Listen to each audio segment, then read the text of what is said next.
Assalamualaikum warahmatullahi wabarakatuh. Selamat pagi rekan-rekan sekalian. Alhamdulillah kita bisa bertemu lagi di pertemuan kita selanjutnya setelah minggu kemarin di pertemuan pertama saya sudah melakukan perkenalan sebagai dosen pengampu dari mata kuliah analisis laporan keuangan dan juga menyampaikan RPS kepada rekan-rekan sekalian mengenai rencana pelajaran semester kita untuk mata kuliah analisis laporan keuangan. Nah, di pertemuan yang kedua ini adapun materi yang akan saya sampaikan sesuai dengan RPS, yakni mengenai pengertian dan ruang lingkup dari laporan keuangan. Capaian yang diharapkan dari penyampaian materi ini diharapkan mahasiswa mampu memahami apa yang dimaksud dengan laporan keuangan dan mengetahui ruang lingkup apa saja yang menjadi bagian dari laporan keuangan tersebut. Nah, sebelum kita mulai materi perkuliahan kita pada hari ini, ada baiknya jika rekan-rekan sekalian mengisi presensi terlebih dahulu. Baik, kita mulai saja mata kuliah kita pada hari ini. Apa yang dimaksud dengan laporan keuangan? Laporan keuangan adalah catatan informasi keuangan suatu perusahaan pada suatu periode akuntansi yang dapat digunakan untuk menggambarkan kinerja perusahaan khususnya dalam bidang keuangan. Jadi, penggunaan dari catatan informasi ini dalam periode waktu tertentu itu nantinya untuk menampilkan hasil kinerja dari suatu perusahaan tersebut yang nantinya digunakan untuk pengambilan keputusan baik itu di bidang keuangan maupun keputusan investasi.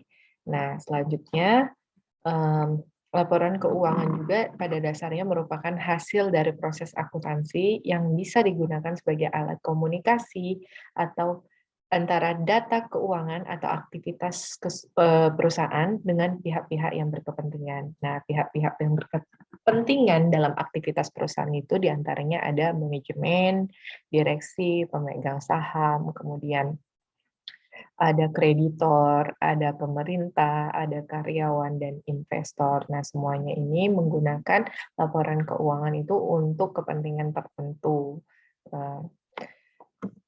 Kemudian ruang lingkup dari laporan keuangan itu sendiri ada yang disebut dengan neraca.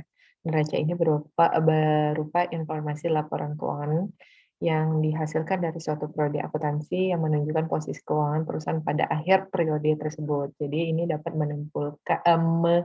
menimbulkan informasi pada akhir periode waktu laporan keuangan tersebut. Jadi kita bisa melihat melalui neraca dari sisi harta, kewajiban, dan modal. Jadi dari sisi harta atau biasa kita sebut dengan aktiva, sedangkan dari sisi kewajiban dan modal dari sisi pasifanya.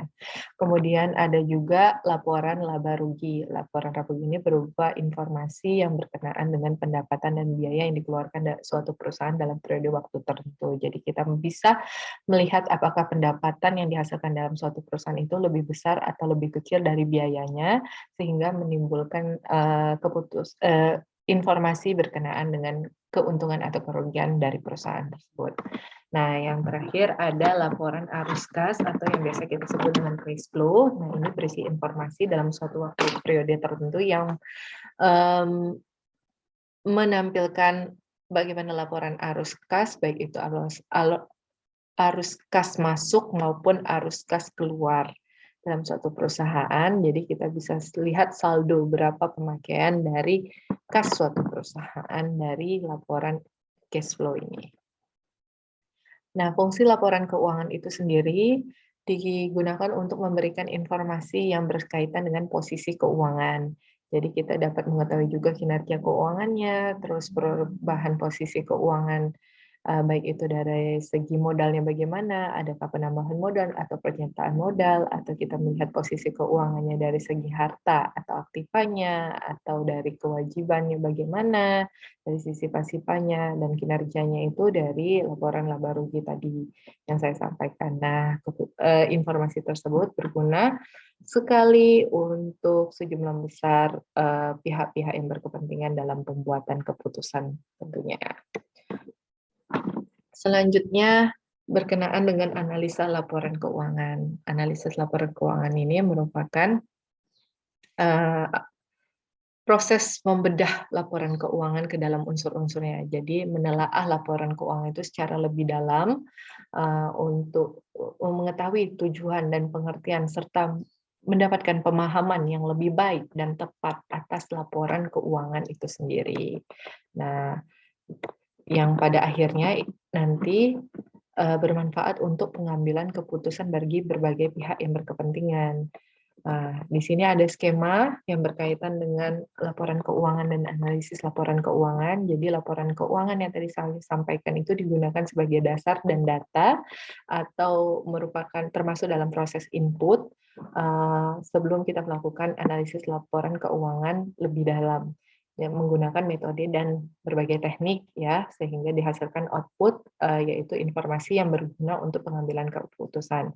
Di antaranya metode dan teknik yang biasa dilakukan untuk penelaahan atau analisa dalam laporan keuangan itu ada berbagai metode, di antaranya analisa trend, common size ratio, terus juga ada perubahan dan pengelolaan modal kerja, ada perbandingan, ada break even point, dan ada perubahan laba kotor. Nah, informasi ini merupakan hasil dari penelaahan atau penggunaan dari metode dan teknik tadi, analisis laporan keuangan, di mana informasinya berkaitan. Jadi informasi tersebut related dengan laporan keuangan yang kita gunakan sebagai data, sehingga pada akhirnya nanti data tersebut menghasilkan output yang dapat kita gunakan untuk pengambilan keputusan.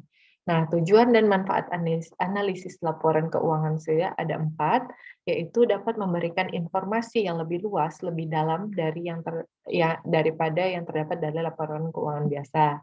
Kemudian dapat menggali informasi yang tidak dapat kasat mata, eksplisit, dan suatu laporan keuangan atau yang berada di balik laporan keuangan atau implisit.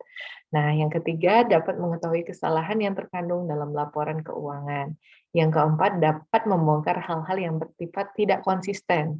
Nah, dalam hal ini, biasanya laporan keuangan dapat dilakukan manipulasi atau window dressing sehingga menampilkan data yang lebih baik dari keadaan sebenarnya. Nah, itu dapat digunakan teknik dan metode analisis laporan keuangan untuk membongkar konsistenan tersebut, sehingga laporan tersebut dapat menampilkan hasil yang lebih baik dengan komponen intern laporan keuangan maupun kaitannya dengan informasi yang diperoleh dari luar perusahaan. Gitu. Nah, dari materi yang saya sampaikan tadi, kiranya ada yang belum paham atau belum dapat dicerna oleh rekan-rekan sekalian dapat menyampaikan pertanyaan melalui beranda chat yang ada dalam forum Zoom kita pada hari ini. Kepada rekan-rekan sekalian, saya persilahkan jika ada pertanyaan. Jika tidak, saya akhiri pertemuan kedua kita pada hari ini. Saya harapkan apa yang tadi saya sampaikan dapat ditelaah, dapat dicerna dan dimengerti dengan baik oleh rekan-rekan sekalian, sehingga perkuliahan kita di pertemuan kedua ini berlangsung dengan baik, lancar, dan dapat memberikan pemahaman yang lebih mengenai pengertian dan ruang lingkup dari laporan keuangan. Demikian saya sampaikan, akhir kata saya ucapkan wassalamualaikum warahmatullahi wabarakatuh.